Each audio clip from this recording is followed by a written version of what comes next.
JD Vance doesn't care about anyone or anything except for JD Vance and accelerating the career of JD Vance. And sure, that is worked out in some ways for him, considering that he's the vice president of the United States.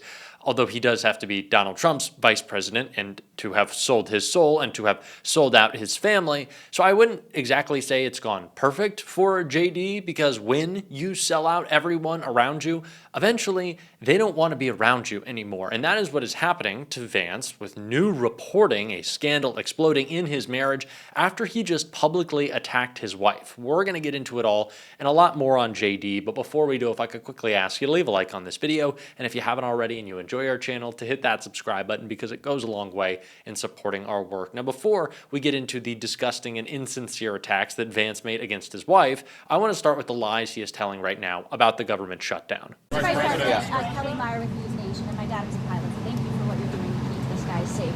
I wanted to ask you, I know you said that you're going to talk with folks on Capitol Hill after they open the government back up. If this keeps going on, would you consider getting everyone together like you did before the shutdown here at the White House to talk? And just quickly on nuclear, does the new testing make the world less safe? So I'm not going to answer. I've answered all the questions about nuclear testing that I'm going to answer. I want to talk about the government shutdown here, and I'd like to focus the questions there. But to your point, look, I've never said we're not going to talk to congressional Democrats until they reopen the government. What I've said is we are not going to give in on policy demands under the threat of hostage taking. I mean, if any moderate Democrat or any Democrat, period, from the United States Senate wants to come over, they're welcome to walk into these doors in an hour. I'm happy to talk to them about how to end the government shutdown. But it's actually very simple, because there's a clean CR, as you heard from everybody, that would reopen the government. What we're also saying is that we're not going to allow anybody, Democrat or Republican, to effectively threaten any policy demand and to place that upon reopening the government. I have to start with two things on this shutdown. The first is very clear and obvious, and we have known for the past 30 days of the shutdown, which is this is the fault of Donald Trump and Republicans. These are people who said that they had won a sweeping mandate in 2024, that it was the biggest electoral victory ever, that the culture had changed, people were more conservative, telling us this lie that we knew wasn't true. And now that they're in power, they don't really have that much power, not only because Donald Trump is weak and ineffective, but because their policies are universally hated. The other thing that's important to point out is that we've seen this lie all week that Republicans have used to justify this shutdown and their attacks on food assistance, the tens of millions of Americans who rely on it across the country. And it's that people are using SNAP benefits to buy cookies or to buy soda, and that's a waste of your tax dollars. It's not. People should be allowed to have a cookie without fucking Republicans and conservatives losing their mind. That's not a crime. What is a crime is the billions that we waste on Israel, that we waste on Argentina, that we waste on Donald Trump's golfing trips. That is a waste of money. And I don't hear conservatives outraged about that. But JD certainly is, because he's disingenuous. And is that level of him being so disingenuous that is not only a problem for all of us, but Jen Psaki also pointed out a problem for his wife. I think the little Manchurian candidate, JD Vance, wants to be president more than anything else. Yeah. I always wonder what's going on in the mind of his wife. Like, Agreed. Are you okay? Please blink 4 times. Yes. We'll come over here. We'll save you. And that he's willing to do anything to get there. And that your whole iteration you just outlined, I mean, he's scarier in certain ways. He's smarter. In some ways. And he's young. Yeah. And ambitious. And ambitious. And agile in the sense that he is a chameleon who makes himself into whatever he thinks the audience wants to hear from him. Now, what's also true, though, is JD Vance is not, he's in some ways goodish on paper if you like what he believes in. I don't know. But I don't know that he can take the whole movement with him. No way. I don't think so either. There's no riz. It's got no riz, right? None. And he just is a little odd. Now, I don't know that much about the personal feelings of Usha Vance. She usually just seems tired and sad and angry. But what I can certainly say is she deserves this. Like, I don't have any sympathy for someone who signed up for the JD Vance experience, signed up for the Trump administration. If she wants out, then take it. Like, I know, like, Jen Psaki was like, oh, blink twice and we'll save you. I won't. Like, why do we have to? Why do we have to care about the feelings of Usha Vance, someone who has sold out her friends, her family, people like her? I don't know. Especially when her husband continues to make a mockery of her background, literally attacking her, which blew up in his face right here. Vance blasted as Hindu-phobic for wanting Usha to swap religions. Vice President JD Vance has been accused of hypocrisy and Hindu-phobia after declaring he wanted his wife to convert to Christianity. Speaking at a Turning Point USA event in Mississippi, Vance was asked by an audience member about his marriage to Usha Vance, America's first second lady of Hindu faith. The pair married in an interfaith ceremony in Kentucky in 2014 with a Hindu pandit and a Christian officiant officiating. They now have 3 children who are being raised as Christians. You are raising 3 kids in an intercultural, racial, religious household, a woman in the audience asked the vice president during the event's questions and answers session. How are you teaching your kids not to keep your religion ahead of their mother's religion? Vance, who converted to Catholicism in 2019 as he was laying the groundwork for a political career, replied by saying that when he met Usha, I would consider myself an agnostic or an atheist, and that's what I think she would have considered herself as well.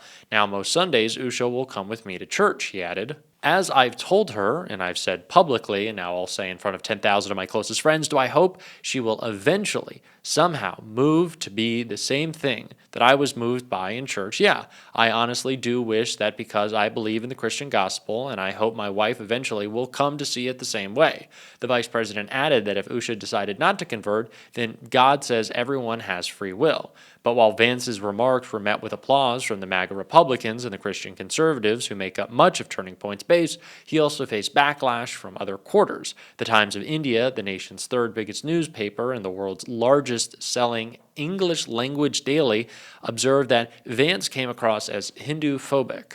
Yeah, of course he's not going to care who he throws under the bus, who he alienates, who he attacks, because JD Vance doesn't have anything that grounds him. There are no real principles. He doesn't care about anything. He is willing to shapeshift into whatever you want.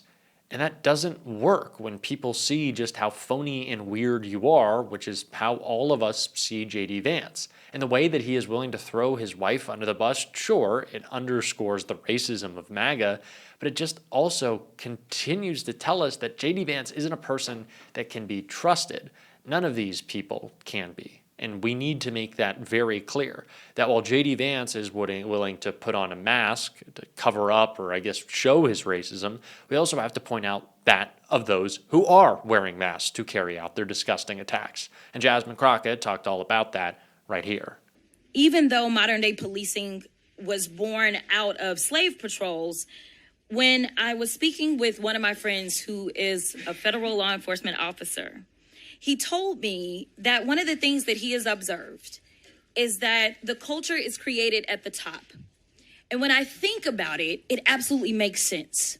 If you have somebody at the top that will not tolerate the types of things that we're seeing, then maybe those under you won't do it. But we know that we have a racist at the top. He has called himself the head law enforcement agent in this country, and therefore everybody has decided that it is okay to take off their hoods and mask up as ICE agents.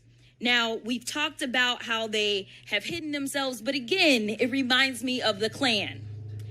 That is why I proposed the Clear ID Act, to make them identify themselves, because it is dangerous for law enforcement as well as individuals, because you don't know, especially with ICE going around and doing the things that thugs do.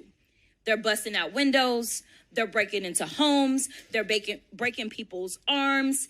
This doesn't sound like law enforcement. It sounds like thuggery to me. But just like you can have somebody at the top that sets the tone for ugliness going down, you guys are blessed, because in the city of Chicago, you have a mayor. You have a mayor that has decided that he will not back down. He will not bend to this administration. And instead, he will stand up for the people. You have a man of valor that is going up against a villain. And I think that we have to make sure, especially while we're in his city, that we recognize his leadership, because it is invaluable. Now, some people think that this is all about Chicago. But I want people to understand that this cancer is infecting us everywhere. And if you don't think that it can come to your city, well, I've got news for you. You see, we've been talking about the cruel and unusual punishment that is in violation of the 8th Amendment that is being handed out. And honestly, it's a spit in the face of every American that we have an actual convicted felon that feels aggrieved to the extent that he feels like he's owed hundreds of millions of dollars when people are literally dying under our watch. Recently, I just sent a letter, it looks like on October 22nd, to Kristi Noem. And one of the things that I laid out is that we have seen the most detainee deaths in ICE custody in a single year in decades, with 20 deaths in the last 9 months compared to 24 deaths in the prior 4 years.